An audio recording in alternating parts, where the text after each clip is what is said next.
Hi friends, எல்லாம் எப்படி இருக்கீங்க? வெள்ளிக்கிழமை மதியம் பக்கத்தில் தென் திருப்பதி இருக்குது, போகலாம் அப்படின்னு சொல்லி பிளான் பண்ணியிருந்தோம் முந்தின நாளேவும். அங்கே கிளம்பி போனால் நட சாத்திட்டாங்கன்னு சொல்லிட்டாங்க, நேரம் ஆயிடுச்சு. அப்போ நேரம் ஆனதும் 4 மணிக்கு தான் திறப்பாங்க அப்படின்னு சொல்லியிருந்தாங்க. சரி, பக்கத்துலேயே இன்னொரு கோயில் இருக்குது, ஆஞ்சநேயர் கோயில், போயிட்டு வாங்க அப்படின்னு சொல்லி அங்கே உள்ள வாட்ச்மேனே சொன்னாப்புல. அப்படியே சரின்ட்டு நாங்கள் கிளம்பி வந்தது தான் இந்த ஆஞ்சநேயர் கோயிலுக்கு. உண்மையிலே அமைதியாக சூப்பராக இருந்தது. நல்லா பார்த்துட்டு தரிசனம் பண்ணிட்டு வந்தோம். கூட வேலை பார்க்குறவங்க எல்லாம் ஒரு 5 பேர் போயிருந்தோம். நல்லா என்ஜாய் பண்ணிவிட்டு நல்லா சாமியை பார்த்துட்டு வந்தோம்.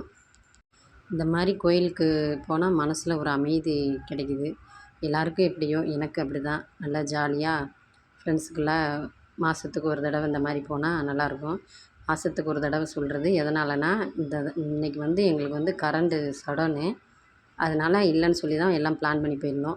இந்த மரத்தில் பார்த்துருந்தீங்கன்னா ஸ்ரீராம் ஜெயம்னு சொல்லி எழுதியிருந்தாங்க. அது எதுக்கு எழுதியிருந்தாங்கன்னு சொல்லி ரொம்ப நேரம் ஆச்சரியமாக பார்த்துட்ருந்தோம். சுற்றி சுற்றி நின்று ஃபோட்டோ எடுத்துகிட்டு அப்படியே தென் திருப்பதி பார்க்குறது கிளம்பிட்டோம். அங்கே போனால் ஃபோனை வாங்கி வச்சுக்கிட்டாங்க, ஃபோட்டோ எடுக்கக்கூடாது அப்படின்னு சொல்லிட்டு. அப்புறம் போய் உள்ளே நல்லா சாமியாக பார்த்துட்டு சாமி கும்பிட்டு வந்தாச்சு. பாய்.